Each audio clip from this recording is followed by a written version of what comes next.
Good morning, good morning. So, today is a wonderful day. It's a great day. And this morning I was diving into the Word with my children, and we were reading Genesis chapter 28, actually 27 and 28. And it's talking about how Jacob stole Esau's blessing. And the story is between two brothers. One is older than the other. Esau is older than Jacob. And it's about that time that Isaac is getting ready to pass away. But before he leaves this earth, he wants to bless his son. But instead, he ended up blessing the wrong son because his eyes were dim. The Bible talks about him being blind. So the only thing he could do was kind of feel and smell to see which son he was talking to. So, he brings Esau in and he talks about go.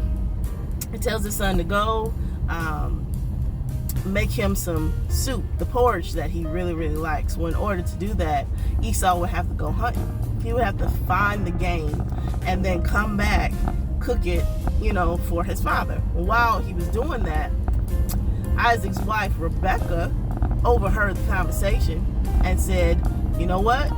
I'm about to intervene. So she gets her younger son, Jacob, Esau's brother, and tells him the plan.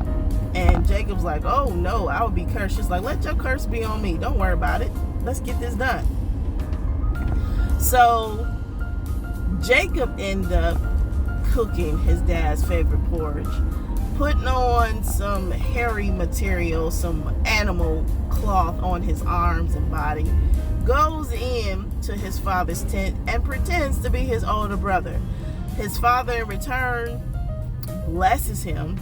The blessing of Abraham be upon him, all this wonderful stuff.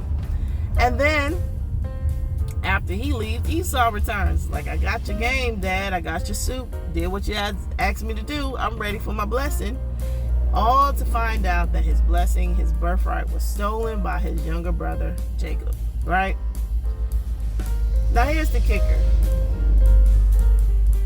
Esau is enraged. He is upset. I would be too.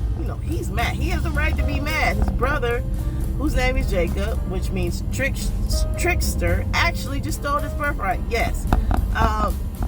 His father's like, I have no more blessings. I gave him everything. I ain't got nothing left for you, Esau. So he is mad. And here's the split that happens between two nations yet again. Esau decides to go with the Ishmaelites, goes back where his uncle Ishmael, that tribe, that line, that lineage, he ended up following that. And Jacob, as we know, the children of Israel come from him. The 12 tribes come from him. And so those nations are still arguing to this very day. The Muslims and the Christians, right?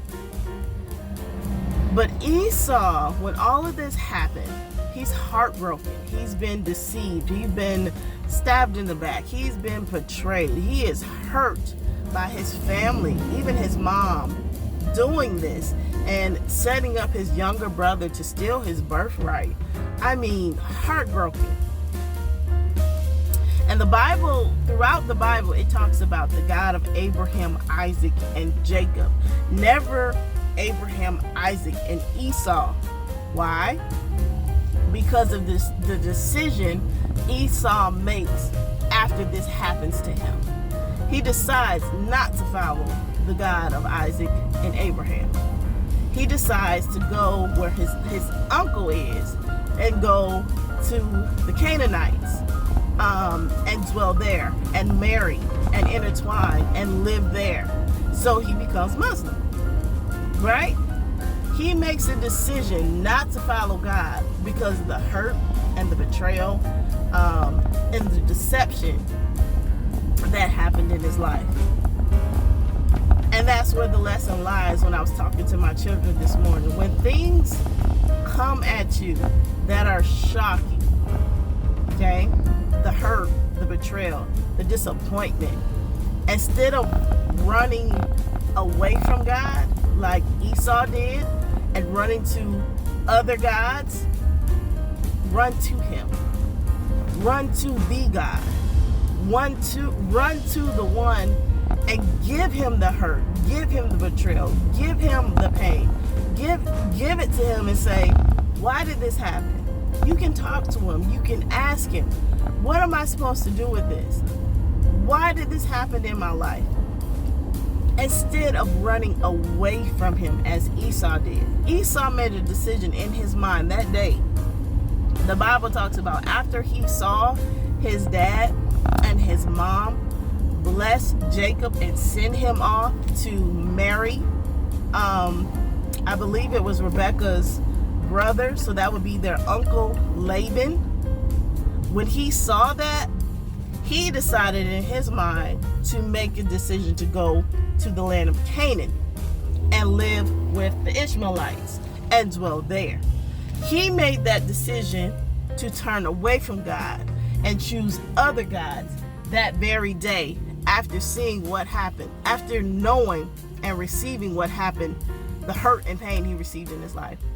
He decided, I'm not running to God, I'm choosing something else.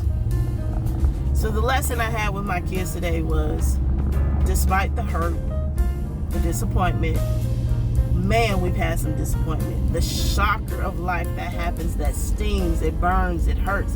Oh my goodness, I can't believe this just happened. How dare they? It's almost like having a slap in the face. We've experienced that ourselves. But instead of running away from God, run to him with all of it. Choose him every time. Don't choose other gods. And my kids, they encouraged me in that today, saying, we've experienced that, Mom. Yeah, we did. But we didn't stop praising. We didn't stop worshiping. We haven't stopped praying. I said, you're right. We run to God with all our hurts and our pains and our disappointments. Even the things that shock us to the core, that shake us to the core. And it seems unfair, because having your birthright stolen is unfair. Having your dad taken away from you in the middle of your growth, in the middle of life. I mean, you're just coming into being a teenager. It's unfair. But we run to God with all these things. We don't run away from him. And that's what I want to encourage you in today. Choose God every time. Choose God every time.